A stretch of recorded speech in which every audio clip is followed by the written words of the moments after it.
Hi viewers, welcome to Maars Kitchen. இன்னைக்கு நம்ம சேனல்ல அரிசி மாவு வச்சு ஈஸியா ஒரு ஈவினிங் ஸ்நாக் ரெசிபியை தான் நம்ம பார்க்க போறோம். வாங்க வீடியோக்குள்ள போகலாம். இந்த ரெசிபி செய்ய தேவையான பொருட்கள் இந்த கப்ல 2 கப் அரிசி மாவு எடுத்துர்க்கேன். சர்க்கரையை அரைச்சு பவுடர் பண்ணி இந்த கப்ல 1 கப் எடுத்துர்க்கேன். பால் தேவைக்கேற்ப,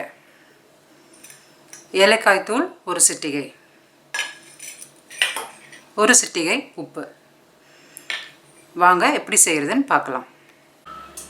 ஒரு பாத்திரத்தில் நம்ம எடுத்த இந்த அரிசி மாவை போட்டுடலாம். சர்க்கரையும் சேர்த்துக்கலாம். 1 சிட்டிகை உப்பு, ஏலக்காய் கொஞ்சம். இப்போது இதை நல்லா கலந்து விட்டுட்டு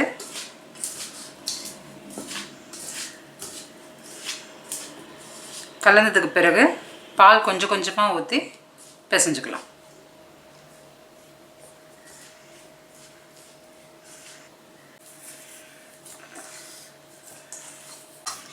பாருங்கள், இந்த மாதிரி பிசைஞ்சு மாவு நல்லா சாஃப்டாக இருக்கணும். மாவு பிசையும் போது நீங்கள் நெய் கூட ஆட் பண்ணிக்கலாம். 1 or 2 டீஸ்பூன் நெய் ஆட் பண்ணிக்கலாம். இன்னும் நல்ல ஃப்ளேவர் தரும்.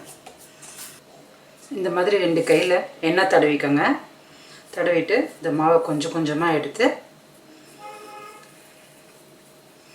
ரவுண்ட் பண்ணி இப்படி ஒரு சின்ன பால் ஷேப்பில் கொண்டு வந்துடுங்க.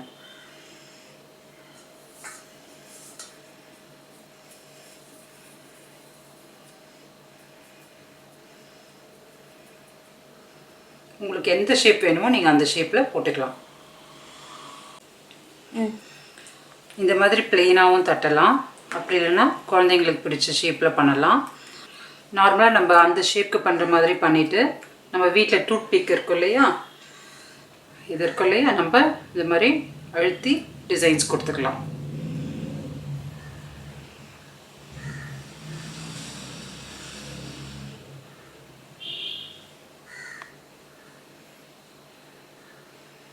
அவ்வளோதான்.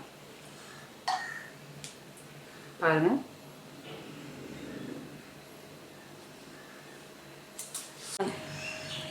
பாருங்கள், இந்த மாதிரி செஞ்சு எடுத்து வச்சுக்கணும்.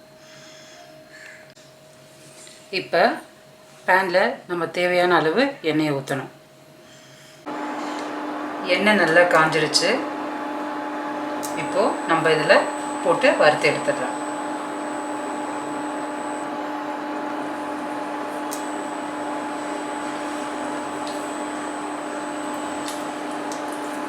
மிதமான சூடு இருக்கணும், ரொம்ப சூடு இருக்கக்கூடாது.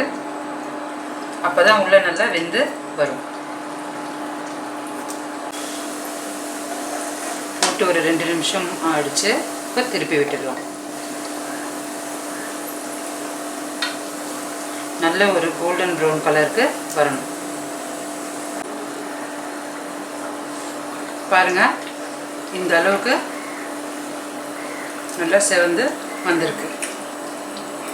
இந்த ஸ்டேஜில் நம்ம எல்லாத்தையும் எடுத்துடலாம்.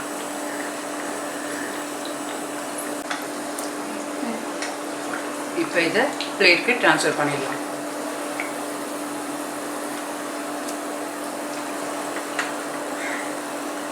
பாருங்கள், எவ்வளோ அழகாக வந்திருக்கு.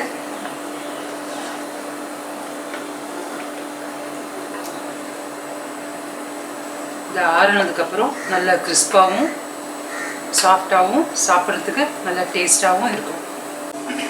அவ்வளோதான் ஃப்ரெண்ட்ஸ். பாருங்கள், எவ்வளோ ஈஸியாக ஒரு ஈவினிங் ஸ்நாக் வந்து ரெடி ஆகிடுச்சுன்னு. நீங்கள் இதை வீட்டில் ட்ரை பண்ணி பாருங்கள். ரொம்ப சுலபமாக ஈஸியாக செஞ்சிடலாம். பாருங்கள், எவ்வளோ சாஃப்டாக உள்ளெல்லாம் நல்லா வெந்து வந்திருக்கு. நம்ம அரிசி மாவு அதிரசம் செய்வோம் இல்லையா, சக்கரை அதிரசம், அந்த மாதிரி டேஸ்ட்டில் இருக்கும். நீங்களும் இதை வீட்டில் ட்ரை பண்ணி பார்த்துட்டு எப்படி இருக்குன்னு கமெண்ட் செக்ஷனில் கமெண்ட் பண்ணுங்கள். லைக் பண்ணுங்கள், ஷேர் பண்ணுங்கள். இது வரைக்கும் சப்ஸ்கிரைப் பண்ணாதவங்க சப்ஸ்கிரைப் பண்ணுங்கள். தேங்க்யூ.